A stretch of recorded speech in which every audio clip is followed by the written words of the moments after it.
Hello everyone, I would like to tell you about daily use English word. जैसे कि आप दोस्त, अगर हर कोई इंग्लिश सीखना चाहता है, लेकिन इंग्लिश सीखने से या वीडियो देखने से कुछ नहीं हुआ। अगर आपको इंग्लिश सच में सीखनी है तो सबसे पहले आपको वोकैबुलरी या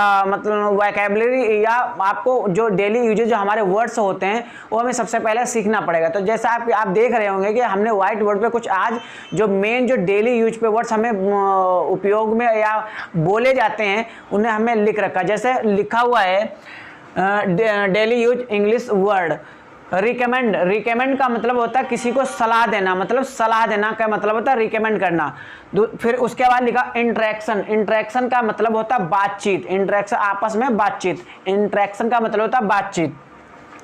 फिर है उसके बाद है रिलेटेड मतलब अगर कोई वस्तु आपके घर में आती है तो अगर किसी को कहना कि अगर कोई पूछे आपसे कि आपको कैसे चाहिए तो आप कह सकते हैं कि उसके रिलेटेड, मतलब जैसे उसकी उससे रिलेटेड मतलब मिलता जुलता। रिलेटेड का मतलब होता है मिलता जुलता।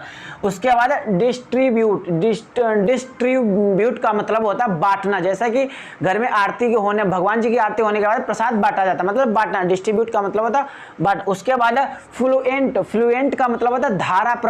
फ्लुएंट का मतलब होता है धारा प्रवाह। मैं आसानी से आपको बता, जैसे आप किसी को कहता है हमारे आपको इंग्लिश कैसे सीखनी, तो हम बताते हैं ना फ्लुएंट इंग्लिश मतलब धारा प्रवाह। जो बोलने का धारा प्रवाह, बोलने का जो सटीक तरीका, मतलब एक लय में बोलना, उसे धारा फ्लुएंट कहते हैं।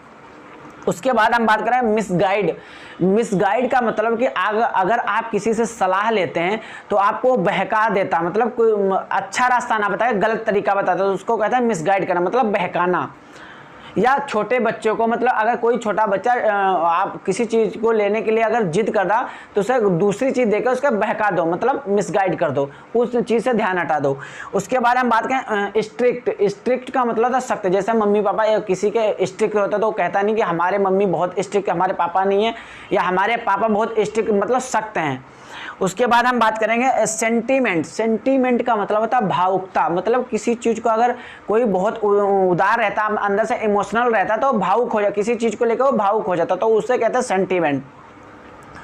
उसके बाद हम बात करें इम्प्रेशन का मतलब होता है कहीं पे भी जाओ तो अपने संस्कारों का इम्प्रेशन दूसरे पर डालो, मतलब ऐसे माहौल में अपना इम्प्रेशन डालना, मतलब प्रभाव छोड़ना।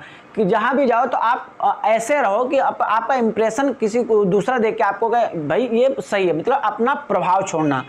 उसके बाद हम बात करें फोकस का मतलब तो सबको पता, मतलब केंद्रित करना, मतलब लक्ष्य, एम, मतलब कि हर एक चीज़, मतलब भागना नहीं, एक चीज़ पे अगर मतलब केंद्रित रहोगे तो आगे जा पाओगे। उसके बाद हमने यहाँ कुछ छोटे छोटे सेंटेंसेस भी लिखे हुए हैं, जैसे दैट्स ऑल मतलब बस करो। जब कोई चीज़ बहुत ज़्यादा बोलने लग जाता है या बहुत चीज़ें और हो जाती है तो वो या तो गुस्सा से कहते हैं दैट्स ऑल, बस।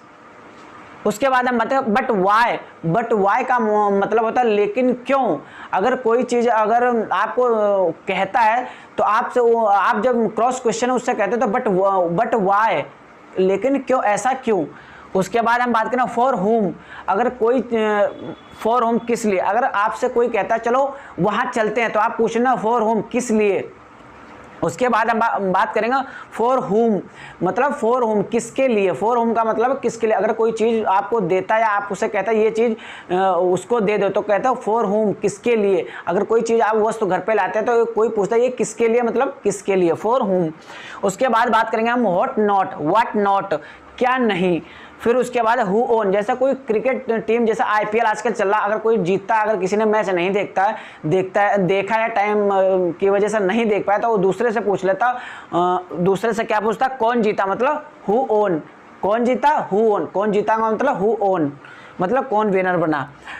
उसके बाद आगे देखो का मतलब होता है लुक अहेड, मतलब कोई कहता नहीं कि आगे देखो, लुक अहेड। अगर वो हिंदी में कहता आगे देखो तो आप तुरंत दिमाग में लगाई आगे देखो का मतलब लुक अहेड। ऐसे ही बोल के आप इंग्लिश अच्छी सीख पाएंगे।